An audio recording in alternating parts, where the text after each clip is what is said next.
Hey Roanoke, thanks for joining me for another episode of If You Know, You Know, a municipal podcast brought to you by the City of Roanoke. I'm your host, Carol Corbin, and I'm here to bring you all things Roanoke.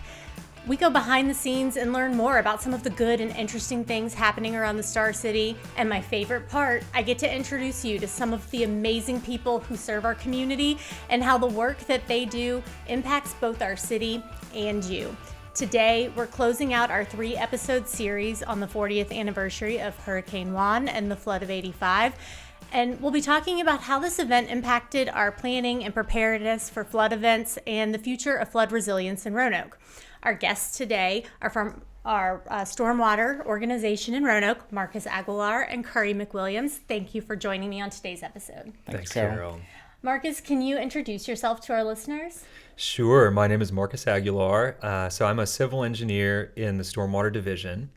I've been with the city since 2018, so it'll be almost 8 years in February. Originally from Houston, but love Roanoke and really excited to have a chance to talk with Carol today.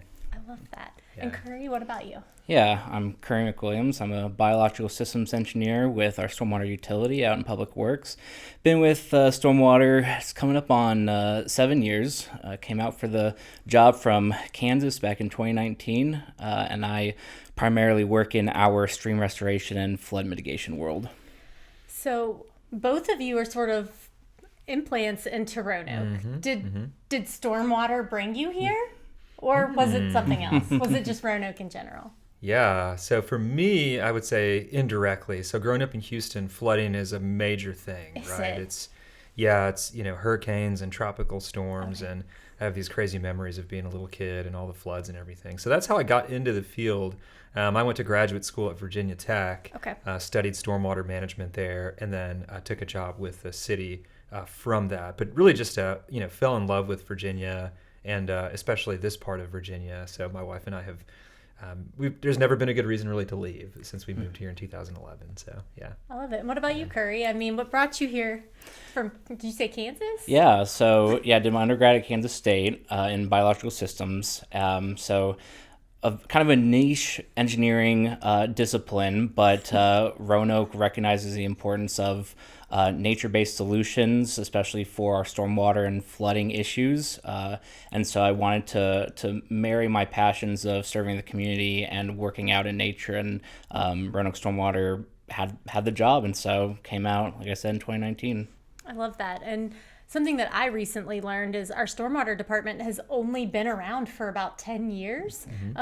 So even though it's like, I've been here for 7 years, I've been here for 8 years, I mean, you've basically been here for the entire time stormwater's been around. So Carol, actually, before I came to work for the city, I was in grad school at Tech, and the city funded the grad school for me, which was really neat. And I worked for the stormwater team, but as a researcher at Tech. And I actually remember like the formation of the utility and the first team, the teammates. That one of the first things we did was we floated the Roanoke River together. There was only like 6 or 7 of us at that time, and now the team's probably 40 some odd people big. And so sort of the genesis of the team, which is, it's been really neat over that time to see the evolution of the team and the projects, and bringing great people like Curry on board and others, and just seeing it grow and shift over time has been a really neat experience.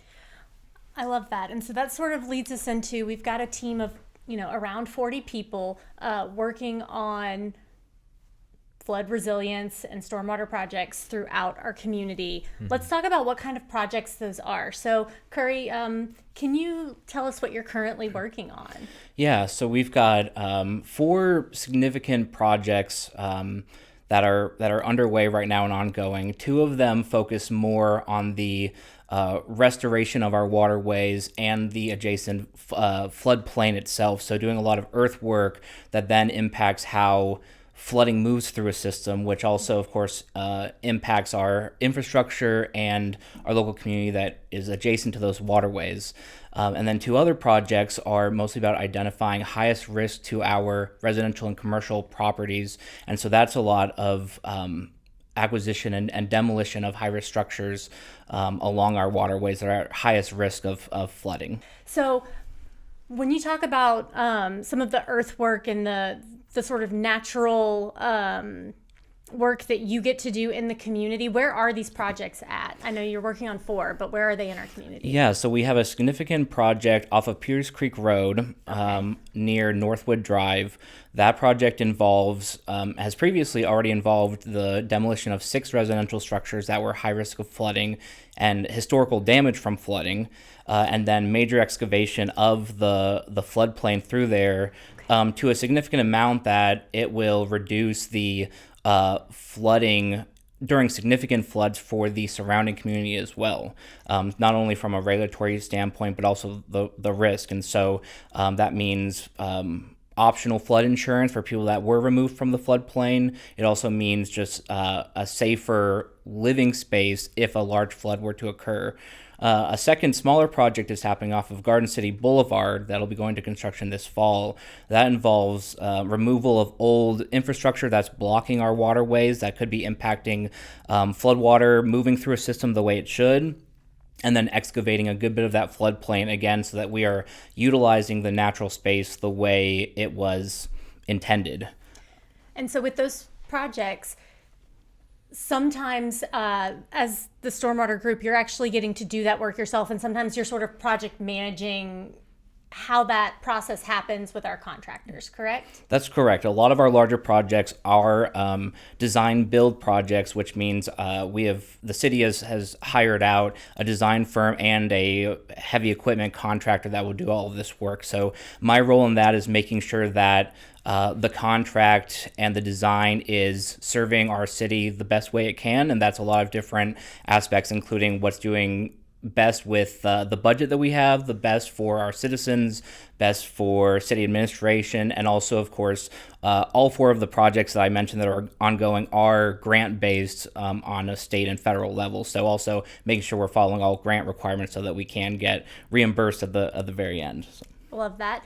And then, Marcus, before we get to you, one more thing I want to talk about, Curry. So while we do have these design build projects, maybe not current project, but a recent project that you've worked on Barnes Road was a really special one because it was a project where we got to take on a bulk of some of the work that we don't normally get to do to really prepare our staff and expand the capacity of what we can do. Can you give us a little bit of information about that project? Yeah, absolutely. So the West Fork Carvins Creek project, a very traditional stream restoration, similar to the ones that we have ongoing, just at a smaller scale, was also a state grant funded, but was small enough that we recognized the benefit of using our in-house construction crew to construct that stream restoration project, which included building about a 75-foot long imbricated wall to protect Barnes Avenue from further bank failure, and then also regrade the stream to have more floodplain connectivity. So during those heavy storms, there's space for that floodwater to utilize the natural environment provided. And so not only did that allow our crew to learn how to build a new project and gain those kind of skills, it also saved us a good bit of money on the construction side of it. First in the state, actually, for a locality to utilize in-house staff. That's cool. So lots of different nuances to traverse, but ultimately was a solid win for stormwater in the city. Absolutely. And I can't wait to see if there are future projects that we sort of identify that might meet that same criteria where we can put those skills to use again, because that was really fun for me to follow. I appreciated that. Absolutely. Maybe just to dovetail on that, I hope this is okay, Carol, but one of the big issues that I think are the whole picture of flood resilience is facing is that at the end of it, there have to be lots and lots of people that know how to do and build great projects, right? And we have a workforce challenge, really, where there's not enough people that know how to do that kind of work, that are good at it, that can deliver it in a timely fashion. That's a national problem, but that's especially true in a smaller economy like Roanoke, where you don't necessarily have a huge construction economy. And so one of the great things about that project is it gave us an opportunity to further cultivate some of our own staff to be able to do that work and hopefully grow that labor force here in the Valley so that we can continue to deliver great projects. Yeah, again, when we were sort of following through the process and seeing the end result, it was prideful to me, and I'm not even on the stormwater team, but I'm like, as a member, like a city employee, I'm like, we did that. Like, that's not something we normally do, but we did that. And I was so, I mean, maybe I'm a bit of a geek, but I was really excited about it and to learn about the process. So I wanted to bring it up because I know that we work on a lot of projects, and there are a lot of projects that are bigger than, you know, we may be able to handle. So we do work with contractors, but to know that that was one that we got to spread our wings a little bit, like, I loved it. And so, Marcus, what about you? Curry's working in stream restoration. What kind of projects are you working in? Yeah, so one thing I'll just mention is that, you know, I've been in the flooding engineering world for about 15 years now. And when I started doing that kind of work, the only, you know, materials that we ever thought of using was concrete and steel, you know, and it was a very, you know, the civil engineering disciplines were very fixed in the way that we approached flooding, right? It was get the water out of the landscape, off the surface as quickly as possible. And no doubt there are certain situations where you do have to do that. But over the years, the use of natural materials and the application of natural principles has really become really more of a standard in the flood management world and the flood resilience world. And so people that have, like Curry, that have skill sets that allow them to use engineering principles, but also natural materials like plants and soil and earth to address flooding has been a really big thing. So you've heard about some of the projects that he's engaged in, which are really neat. And some of the types of projects that I do are a little different, although I help him with the stream projects a little bit as well. Probably the big one right now is downtown on First Street and Salem Avenue. I'm sure many folks have seen the big construction site down there, and excavators and noise, and so we really appreciate everyone's patience in the messy site down there. But we're making some good progress. So basically, that project is the first of what we believe will be several to try to address the flash flooding issues in downtown Roanoke. That one is basically we're constructing very, very large storm drain pipes underground to help the water get off of the surface and into the tunnel system, which is actually underneath Campbell Avenue. It's kind of a neat side story, as efficiently as possible. In addition to that, it's sort of like the drainage piece is a super important piece of it, of course. But there's also the maintenance component. So we actually really don't really have a great ability to get into the tunnels right now. They're almost 150 years old. So it's difficult. There's confined space, there's traffic, there's all the things. And so one of the things that this thing is doing is giving us much better maintenance access in that area to be able to clear debris out and clear sediment out and keep the system flowing openly. And also with that, there's some really great, we're putting new drinking water lines in as well. It's part of a lot of our projects that folks don't know about, is that, you know, in order to actually squeeze a pipe that large into the ground, we have to reconfigure everything. So the drinking water pipes down there were about 100 years old. It was time to replace them anyway. So we partnered with the Water Authority, and we're doing that as well. So kind of a slam dunk on all three fronts. Exactly. Yeah. And, you know, I believe that same sort of area in downtown is up for paving in the next year or so. So you're getting all of that work done now. So we're not repaving and then tearing the road up. So That's exactly right, Carol. Wonderful planning. Yep. And so the drain pipes that you're putting in downtown, are we talking about a pipe that's like basketball or like, are we talking like beach ball? Or are we talking like stand up inside of it? Yeah, great question. I said very large, and what does that mean, right? So I'm about 5'7" in the morning, about 5'6" at night after the day, right? And I could lay down horizontally in one of these pipes. So they're about 6 feet wide on the inside and 4 foot tall on the inside. So I'd have to crouch down to walk through them. I say pipe, but really tunnel, right, is probably a better word for it. Okay. Each one of the concrete pieces weighs about 17,000 pounds. So that's why we have such a large excavator out there, and the volume of water that this thing's going to be able to pass is really significant. So it really never ceases to amaze me, like when folks in our infrastructure departments just throw out like, it's just like 17,000 pounds. It's only 30,000 pounds. You could walk in it if you needed to. I mean, it's just crazy. Like, how did you decide that you wanted to do this, Marcus? Like, what made you say, I'm going to like work in stormwater? Because like before working in my current role, like I never even knew what stormwater would do. Yeah. Yeah, that's a great question, and a lot of infrastructure is invisible. If it's doing its job well, you never see it, and so it is kind of a funny thing. It's like, why would you get into that? It's not we don't do a great job at marketing, right? Because it's invisible, and I think Curry's projects are really neat because you can see them from the surface. So there's that. But I guess for me personally, as I mentioned earlier, I grew up in Houston, so I have this just memory of flooding and really wanting to invest in that and try to do something about that more longer range in my career. I've also shared this with folks. I love being able to make improvements in the city that I live in the city that I've invested in. My family lives here. We have a great community here. We have great friends, and the projects are, I would say, they're painful, right? They're hard to construct. There's issues and you have to manage them, and there's times where you're like, oh wow, this is a lot. But when you finish one, it's very rewarding to be able to look at it and say, you know what, there was a problem there, and we made a dent in it. We made a substantial dent in it, and this thing over here is functioning better. And it was painful, and we spilled some blood for it, and that's okay, right? That's part of the process. But you walk away from it, and you're glad that your kids get to enjoy the community that you helped to build. So I think that's a really neat thing about being in the infrastructure domain. I love that.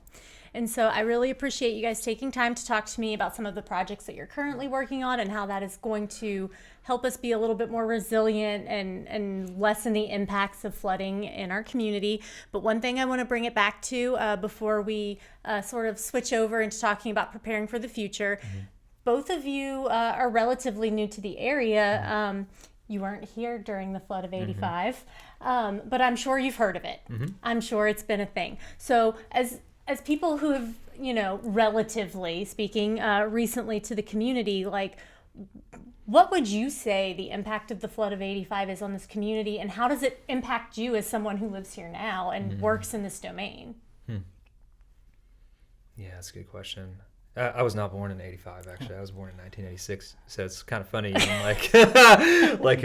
reflecting back on something that happened before you were born. I would say for me, the stories that over the years that I've read, and then of course the work that our team is doing on pulling that together, it's incredibly helpful. It's scary, but it's incredibly helpful to remember that can happen. When you see the images of places that were underwater, it's almost unbelievable. The size of this event, the extent of the damage, the lives that were lost, the costs. We're so many years away from it that I think it's easy to look at that and think that could that really have happened? Is that really And the truth is yes, right? It has happened, and I think.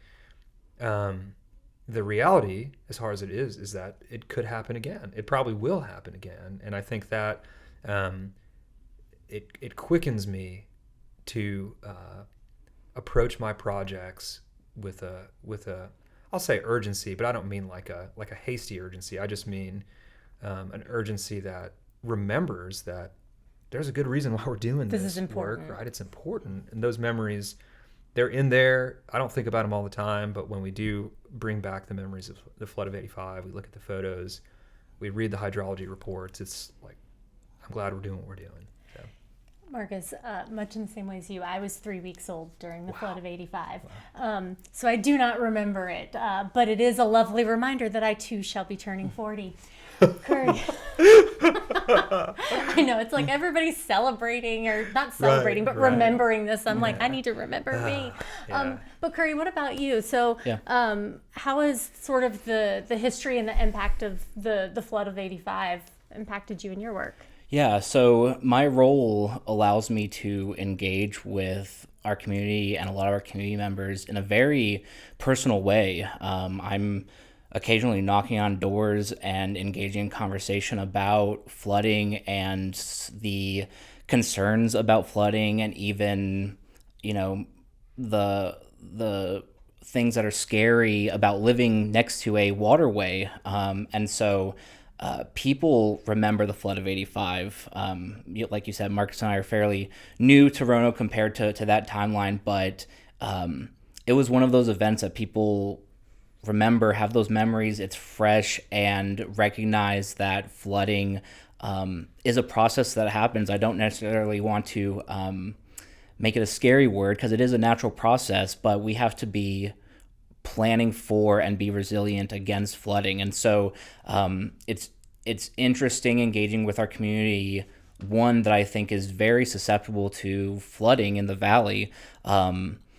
People are coming around to the idea that flooding is a natural process, and it happens. And so it is trying to put an optimistic spin on it. People recognize that and are starting to understand the things that the city needs to do in order to build a resilient community, where I think these natural processes that Marcus was talking about, going from pipe work and drains to more of a natural process, it's a fairly new science. Only last 2 or 3 decades nationwide have we really come to terms that this is a good solution. And so there certainly was some pushback to begin with, but I think, again, flooding and other disasters like that really stick with community members, and so it is a good path to be able to provide a route of kind of working back the clock and making our community more resilient when and should a flood event happen again, like the flood of '85.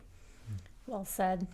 Well, I appreciate both of you for being here today, for taking our community through some of the projects that are going on right now to help mitigate some of those risks and hopefully make a dent, as you've said, in future flooding events. Coming up next, you will no longer see me. One of our Stormwater Division employees will be hosting the next segment as we talk about how the city's preparing for the future and how we're becoming more flood resilient. Hello and welcome back. I am Gwyneth Martin. I am an environmental specialist with the City of Roanoke Stormwater Utility. And here with me are 2 of my coworkers. If they could introduce themselves, please. Hi, I'm Ian Shaw. I'm the Stormwater Utility Manager in the Department of Public Works for the city. I've been in that role for about 5 years, and I've worked for the city for 19 years. And I'm McKenzie Brocker. I'm the Water Quality Administrator in the Stormwater Utility at Public Works for the city. And I've been with Stormwater for 9 years. Well, thank you both for being here with us today. To jump kind of right into things, the first kind of perspective we want to get on what the flood of '85 kind of has done to how the city operates today is to really look at that impact and to kind of deep dive into that. So if you could, explain a little bit about how the flood of '85 impacted the city's internal organization, but also how it affected its approach to flooding, kind of in both ways, according to your roles. Sure. If you look at it from a city perspective, and particularly with Public Works and Stormwater, especially with Stormwater being a relatively new department in the city, really just trying to looking at the flood of '85 as sort of a benchmark of what kind of a worst case situation could look like, and how do we make sure we're ready for that type of event in the future. So a lot of education and outreach that we do in Stormwater with emergency management, just on whether it's as simple as turn around, don't drown, advising people on how to be more flood resilient around their property, and then how to be proactive with how we identify projects to help reduce flood risk in the city. Great. And McKenzie, what do you have to say about that? What do I have to say about that? What do you have to say about that? Yeah, I mean, obviously I wasn't around, but I think the flood of '85 still informs a lot of our thinking and decisions. Like Ian said, just in terms of this is kind of the worst case scenario, but also how seriously we need to take flooding and flood planning. And, when the utility was created, that kind of was another shift in thinking about flooding. And even in the last 5 or 6 years, we've kind of focused more on resilience to natural disasters, and we keep flood of '85 as kind of a thought in the back of our mind, and how we understand flooding in the city as well. So it's kind of informs the background of a lot of our thought and thinking as we go forward into other planning efforts. Can I ask a weird question? Mm-hmm. So you're looking at the flood of '85 as a benchmark to inform your work. So you've got like water levels and flow rates, and you're looking at that. You're also collecting stories, and you're looking at how the community was impacted by this. Ian, I don't know if you were here during the flood of 85, but for those of you who maybe weren't, do you almost feel like you've heard so many stories, you've looked at this data, it's such a benchmark in our community's history that you almost have like your own memories of it, even though you weren't here, because you have all of this information about it that you're using to then inform future decisions. Because I was a baby, but I almost feel like I have memories of what it was like because I hear about it all the time. Do you ever feel like you're like, yeah, I kind of know what it would have been like?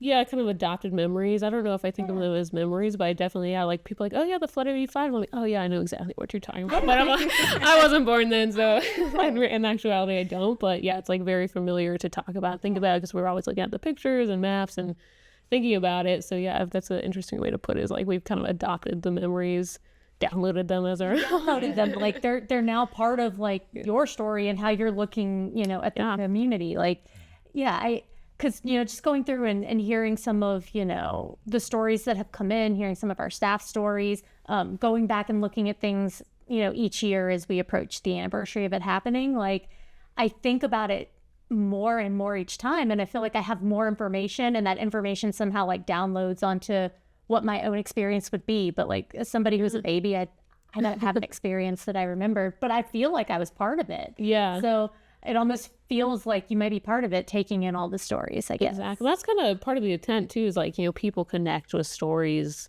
more than like data and stuff. So the more, you hear these stories, it's like, oh, you're connecting and it feels like your own. And it's like, oh yeah, no, when I hear this flood warning, I think of that story this person told, or, you're connecting that every time you hear it, rather than just being like, oh yeah, I remember this mark on the wall that I've looked up on the computer, landmarks or whatever. People talk about Victory Stadium a lot, and so that's one that kind of comes to mind. But I think even just with this project, it's like having read 75 people's individual experiences with the flood. It's like, of course, like I wasn't here yet, but it's also like, oh my gosh, now I like walk by places and I can remember that person was like, oh yeah, I had to climb up on that roof, or whatever their experience was. I walked past that like retaining wall area behind Blue Cow at the Greenway and the river. Mm-hmm. And like I see the, water, marks there. And I'm kind of like, oh my gosh, like every time I walk by, I think about like, where would that be at for the flood of 85? And like, if I was standing here, I wouldn't be standing here. Where would I be floating right now? Where would I be floating right now?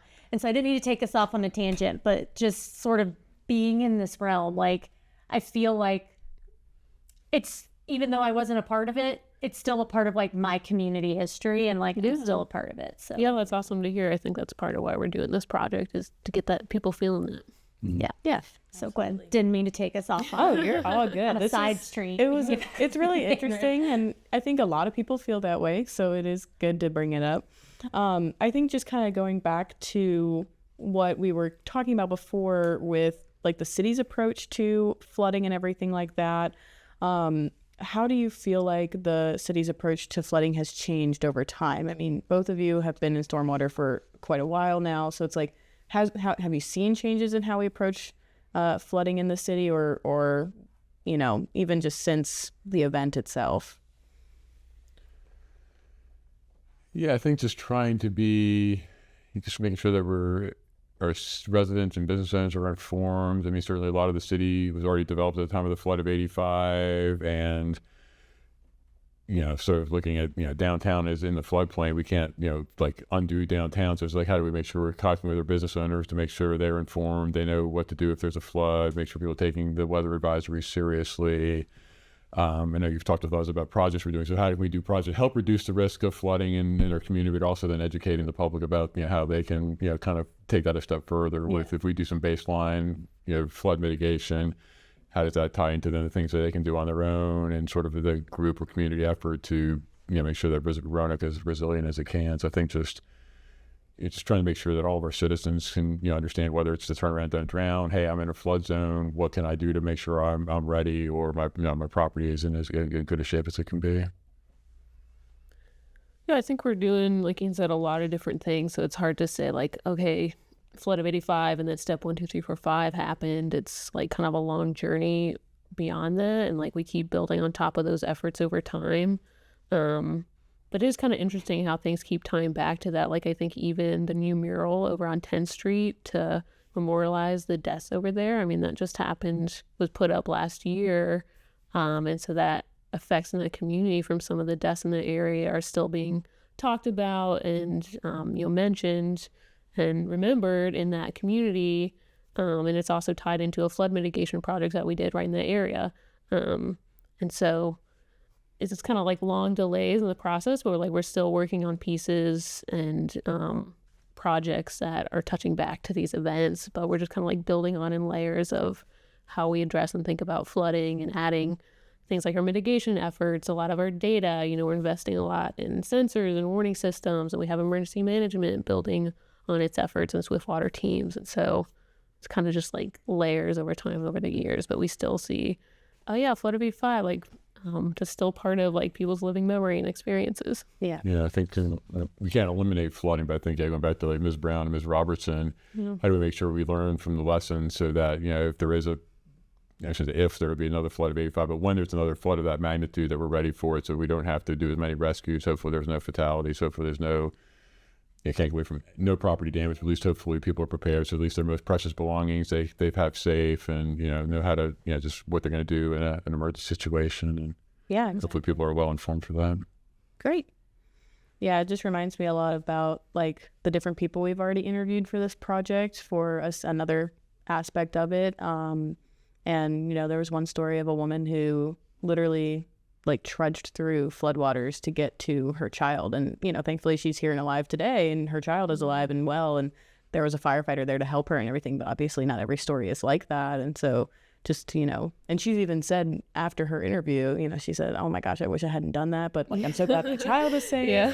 And so she even was like, do not do that. Like, do not recommended. If something happens, please don't do that. But she was just like, the community was very helpful. And so I think people feel that really strong, like community connection around events like this. And then it informs, of course, policy and everything that we end up doing 40 years later. Yeah. And so the flood happened in 1985, but the Stormwater Department wasn't created until 2014. Can you talk a little bit about maybe what we know about what happened kind of in between that time? I know we've already talked about that a little bit, but if we could talk maybe a little bit just about some of the projects that went into place or things that the city has done to kind of get from there to here. Yeah, so prior to the stormwater being its own division of the Public Works, City Engineer's Office has done an awful lot of work on flood resilience. So they were really the ones working the Roanoke River flood reduction project. Groundwork that was laid back in 1970, certainly the flood of 85, that really had a new sense of importance. But, engineering was very big on all the land acquisition and construction of the Roanoke River flood reduction project and those bench cuts, which definitely are a big help for the more modest sized flood events. They're also very active in some of the initial, buying out flood-prone properties, particularly in Garden City and then some other parts of the city as well. So, Right. A lot of that work that engineering started back, in the 90s, 2000s, then kind of rolls into the work that we're doing today as stormwater. Great. Mm-hmm. Yeah, I'm just adding, joining the NFIP and the CRS program in between there as well. People didn't know about those, but those are some programs too that, the city is putting effort into those to improve our flood management programs. So What does CRS stand for? Community rating system. Thanks. Yeah. And that's a FEMA program Yep. that the city takes part in, and we kind of get recertified every year to be a part of that program. Yeah, and that gets discounts for the citizens on their flood insurance. So Yep. the city has invested in making that priority since I think 2008 or earlier. I think we officially joined in like the late 90s, but And with that gets our community members who need flood insurance 6% discount, or is it more than that? it's more than that. It's 20% now. Wait, what? Yeah, thanks for setting us up there. Oh wow, that's excellent. Yes. Yeah. Yeah. So that's not a small undertaking, but that's work that, you know, our Stormwater Division's doing that maybe isn't infrastructure, but it's definitely helping. Yeah, in the flood mitigation. the kind of soft infrastructure, I guess you go. Oh, I like it, yeah. But it's a lot of, this the public outreach. One of the big things we do is, at least this parts of the Roanoke River and its tributaries that are on city property, we go out and look for obstructions and debris buildup that could become a big issue during a flood. Either they break loose and get clogged up on a bridge, or they could act as a dam and cause flooding upstream. So trying to find things like that proactively that we can remove before there's a big flood event. So there's just a lot of best practices that we can implement through the CRS program that, again, we'll go back to if we did have when there's another big flood event, we're better prepared for it. The impacts maybe aren't quite as bad. And then a lot of the education component too helps a lot with the, just overall safety of our residents and our business owners and whatnot. And a lot of the mapping too is included in the CRS program. So a lot of the GIS technology, that didn't exist in 1985, the mapping of our floodplains and stuff and making that easily accessible, that's been a lot of improvement even since I've started in stormwater. So it's been cool to see that grow and be a lot more accessible to the public and easy to use. So that's great. Absolutely. That's kind of a perfect little segue into what we're going to talk about next, which I think is more about what are we going to do going forward? Like, what is the city's approach to kind of looking towards those future events, right? It's not a matter of if a flood of this magnitude is going to happen again. It's a matter of when. And so what are some steps that stormwater / the city is taking to kind of prepare for something of this magnitude? Yeah, so it's like some of the things, part of it is, we have pretty good flood maps for the Roanoke River. Some of the tributaries, we're getting a better understanding of, we do have the flood events, just where might we see flooding, just better information to people, a little more real-time information as there's flooding too. So if roads are going to be flooded or become impassable, that information become, a little bit more predictable.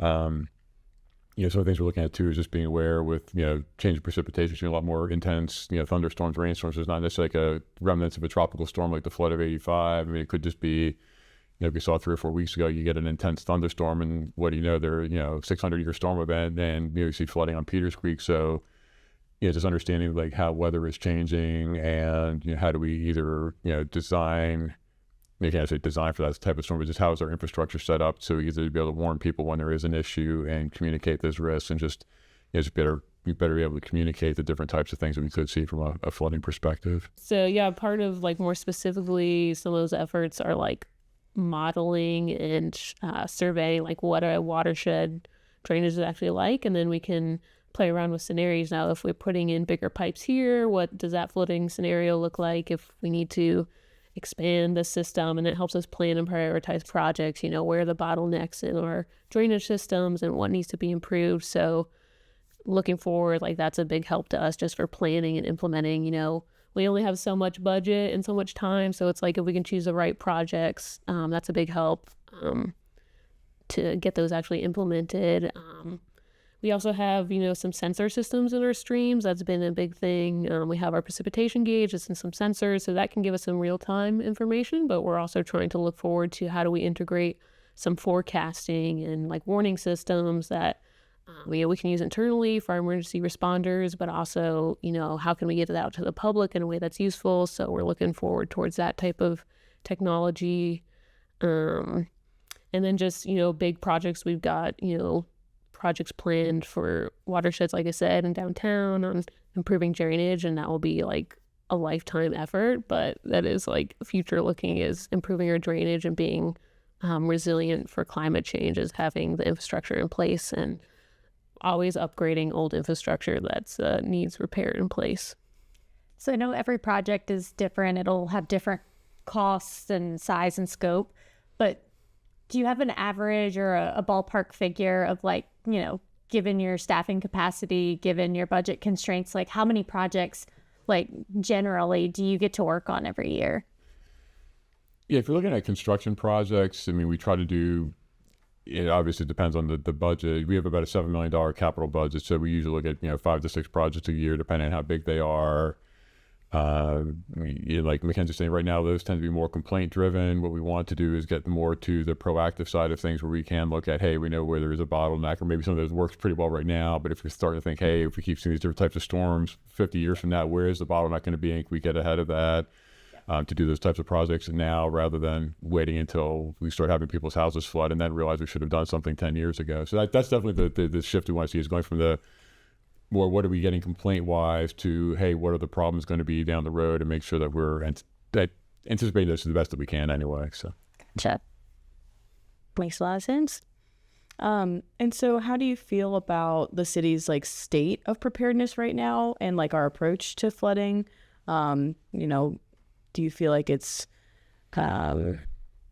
adequate, or is there spots where you feel like we could be doing better? Are there spots to celebrate, things that we think we're doing really well?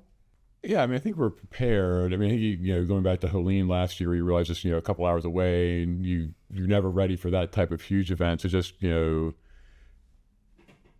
recognizing that weather can always change, and if, we maybe, just always being kind of prepared, from a public works perspective, we want to make sure we're preparing for what's like the worst case that could happen, sort of hope for the best. So yeah, just make sure that we're on top of that kind of thing. But yeah, I think like McKenzie's saying, with the sensors that we have, at least it gives us a sense where there's real-time information coupled with, we already see from the National Weather Service about the Roanoke River and precipitation. It does put us in a pretty good position to be able to, what's most likely going to come. We don't necessarily know, like, if Peters Creek is going to flood, to what extent, like 3 days ahead of time, like we might know it's the Roanoke River, but at least we kind of get a sense of what's happening. And from past experience, at least we kind of have a sense of work with emergency management on, what we might likely see and how to make sure we're advising and whatnot.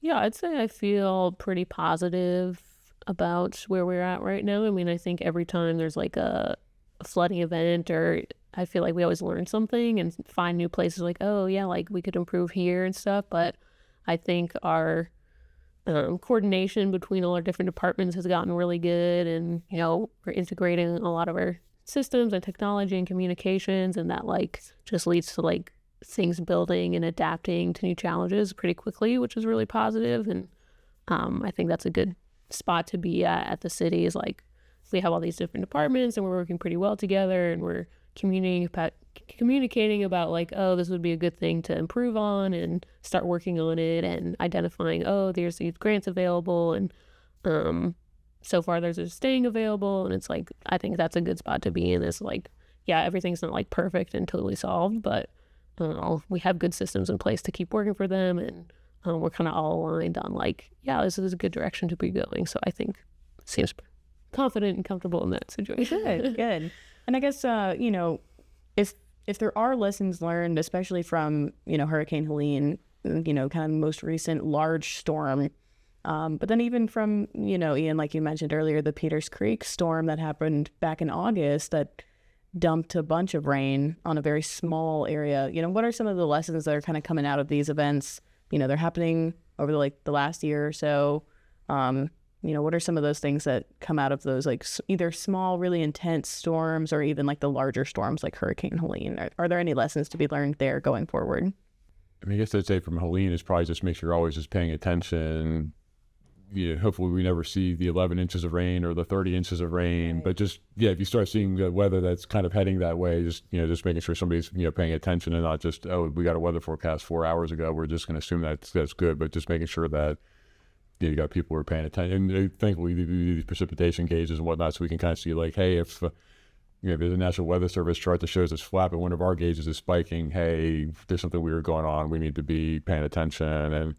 And so just, always just, the weather forecasts are great, but just recognizing that, everything can be very localized too.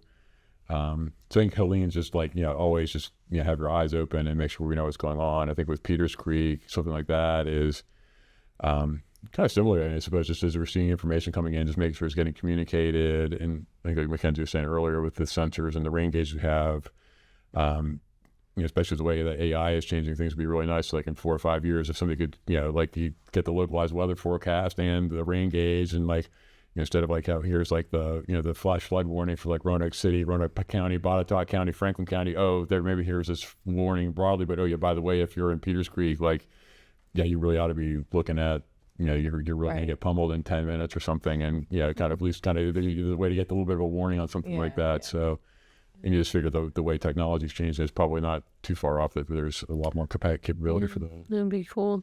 Well, it might be able to like target, Star City alerts or something in that way. Where enough people sign up, and then, if we can have for instance, it's Peters Creek again. Okay, we just send out an alert to some of them. Yeah, I think for me, at least, especially with that storm, it just reminds me, like, there's always things that you aren't expecting, like we're kind of used to now, at least in our department, like, oh yeah, hurricane's coming, we're gonna get these bands, it could end up in a big storm, or it could kind of blow over. You're kind of expecting things to be associated with hurricanes, but then you get like this random microburst storm on Peters Creek, and you're like, where did that come? I forgot that was like a possibility. So yeah, well, the mountains, it's like keeps you on your toes. The topography of the area can break up storms or cause them kind of, settle and dump a bunch of rain on just one section. And I think we've seen over time that, certain parts of the city get, different amounts of rain, just like even over the course of the summer or something like that. So I guess kind of speaking to that, it's like, what are some of those things that you might want to see as part of, a flood resilient Roanoke? Like, what are your wildest hopes and dreams when it comes to being super flood resilient in Roanoke in the future? Wildest hopes and dreams. Elevate downtown. All of downtown is on city stilts. is elevated. Like a beach. Yeah, it's like a beach, and then you can tube underneath of it on the way on the stream. The Jetsons or something. Yeah. Being good. What's your wildest dream, stormwater manager? We'll get billions of dollars in funding. Well, yeah, I mean, if we got billions of dollars in funding, we would be able to, elevate downtown relocate Trout Run or, I guess, really would be, I mean, if we're looking at downtown, I mean, I'm in my 50s, what's a realistic thing I might see in my lifetime or career? But it would be more, I guess just going back to like the partnerships, that we're trying to do some projects that would reduce flooding in downtown, but just make sure we got, good partnerships with like businesses. So, hey, we can take care of X, but are we educating people? Hey, can you install flood shields or some things to take care of Y? And if we, city and our, kind of residents and business owners, property owners working together, that would be, I think, the ideal of, we're all working in partnership and not, gee, this wasn't the city's responsibility, or why didn't the city do something, but just, a good collaborative effort on how to make our community safer for everyone. Yeah, that's a good answer. I wrote this question, but I didn't really think about my answer. I think for me, I mean, I guess we haven't really talked about like floodplain and natural functions and stuff, but I think since I've started, we've seen a lot of like change in people's perception of like natural spaces and like wild areas and keeping those natural, and that's like the positive view of that has increased. So I think I'd like to see that continue and see a lot more buy into like, oh yeah, that's just kind of like well known that like, yeah, you need some floodplain function and floodplain space for this water to spill out into. It provides important ecological function and safety functions as well. So that's kind of, I'd like to see that public perception continue to grow and expand as I have seen in the last even 5-6 years. So. Yeah. I think that would be a really nice change to see. If you look at sort of different flood reduction projects in the city, you've got the 1970s Lick Run Channel east of downtown, where it's just a big concrete line flume. Right. Helpful for getting water away from downtown fast, but definitely doesn't look particularly nice, not, very environmentally friendly. But, the Roanoke River Flood Reduction Project is better. At least it's natural. We've kept trees along a lot of the bank along that. Yeah, so how do you make things that are, more of a natural function? So, if you're a resident, it's like, hey, this is like a nice park I can go to and visit. It's a resource for the community, but it also then providing the flood benefit of, this helps, keep the water, close to the stream, hopefully less community impact. But, I think just that sort of the nature as a resource in and of itself is a nice, I think something, last 10, 20 years is that gradual shift to be away from, the more hard engineering solution to more like what's a good, environmentally friendly and sort of community resource type of project. Makes sense. Does make sense. And that was just making me think about some of the projects that Curry was talking about earlier in the podcast. So yeah, I definitely love to hear about some of the ways you can use the natural world to solve the problems of the natural world. So well, imagine that. Imagine.